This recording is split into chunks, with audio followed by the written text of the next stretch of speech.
झारखंड सरकार के पेयजल एवं स्वच्छता मंत्री मिथिलेश ठाकुर ने कहा है कि धनबाद से महागठबंधन के जिस प्रत्याशी को मोम की गुड़िया बताकर एनडीए के लोग खिल्ली उड़ा रहे हैं, वही मोम की गुड़िया आने वाले समय में धनबाद की सांसद होगी।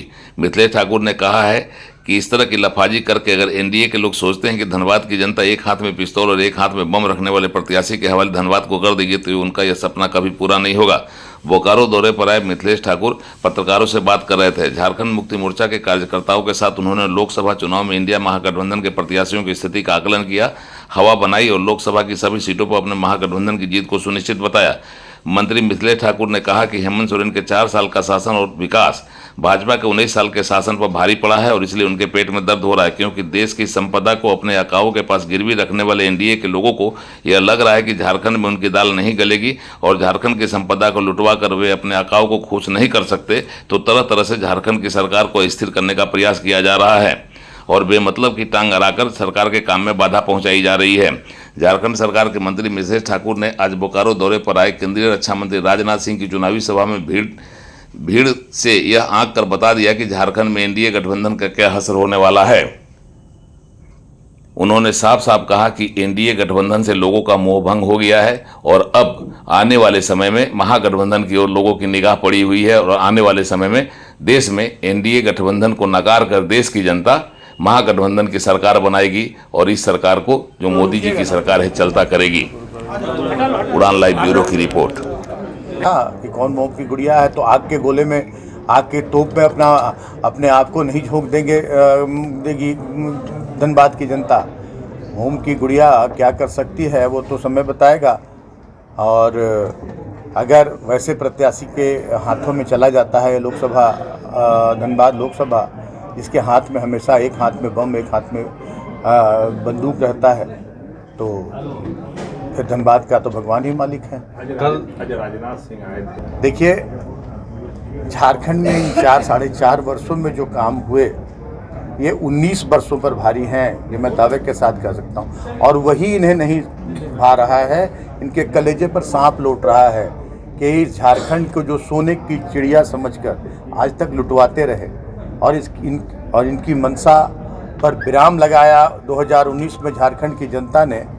अब इन्हें ये लग रहा है कि हमारे हाथ से ये सोने की चिड़िया निकल रही है, जिसे हम अपने आकाओं को, इनके आका जो बैठे हुए हैं गुजरात में और मुंबई में, जो 20-22 लोगों के हाथ में पूरा कमान इन्होंने दे रखी है इस भारतवर्ष की, उनसे नहीं लुटवा पा रहे हैं। तो ये बिलबिलाए हुए और ये अपनी बिलबिलाहट निकाल रहे हैं। देखा होगा आप लोगों ने, मैं तो नहीं था, लेकिन भीड़ से अंदाज़ा आप लोगों को लग गया होगा कि परिणाम क्या होने वाला है। तो मैंने तो कहा कि जो भीड़ एक बड़े केंद्रीय स्तर के नेता के कार्यक्रम में होनी चाहिए, नेताओं की भीड़ थी, यहाँ जनता नहीं थी। आज जहाँ 2014 में रुका था भारतवर्ष, वहीं रुका हुआ है। ये सिर्फ अपने इवेंट मैनेजमेंट के माध्यम से अपने आप को लोकप्रिय कहवाना चाह रहे हैं। धरातल पर कहीं कोई काम नहीं हुआ, किसी भी क्षेत्र में कोई काम नहीं हुआ, कोई भी एक उपलब्धि ये नहीं गिनाते हैं, तो जनता क्यों सुनने आएगी इन्हें? बहुत अच्छी तरह से उनका बॉडी लैंग्वेज बताएगा। जो विपक्ष के नेता हैं, बड़े बड़े नेता आ रहे हैं, शुरुआत कहाँ से हुई थी, आज 400 के पार की बात कहीं नहीं करते, किसी मंच से भी नहीं। मैं दावे के साथ कहता हूँ कि 200 पार नहीं होंगे लगातार देखिए, विनाश काले विपरीत बुद्धि, जब नाश मनुष्य पर छाता है तब विवेक खो जाता है या मर जाता है, ये कहावत चरितार्थ होती है। जब दुर्दिन आते हैं तो ऐसे ऐसे निर्णय होते हैं। आज मुझे नहीं लगता है कि अगर किसी जैसे राज सिन्हा जी की बात हो या जयंत सिन्हा जी की बात हो, तो ऐसा कोई अपराध इन्होंने नहीं किया है कि इन्हें नोटिस हो। तो एक भारतीय जनता पार्टी के लोग भी चाह रहे हों कि शायद भारतीय जनता पार्टी का परफॉर्मेंस यहाँ अच्छा ना हो। कुछ ऐसे लोग भी होंगे, कुछ ऐसे विभीषण भी होंगे जो इस तरह के निर्णय लेकर भारतीय जनता पार्टी को यहाँ सफाया करना चाह रहे हैं कि जो तानाशाह सरकार केंद्र में बैठी है और किस तरह से लोकतंत्र के साथ खिलवाड़ हो रहा है, संविधान बदलने की बात की जा रही है। कहीं किसी भी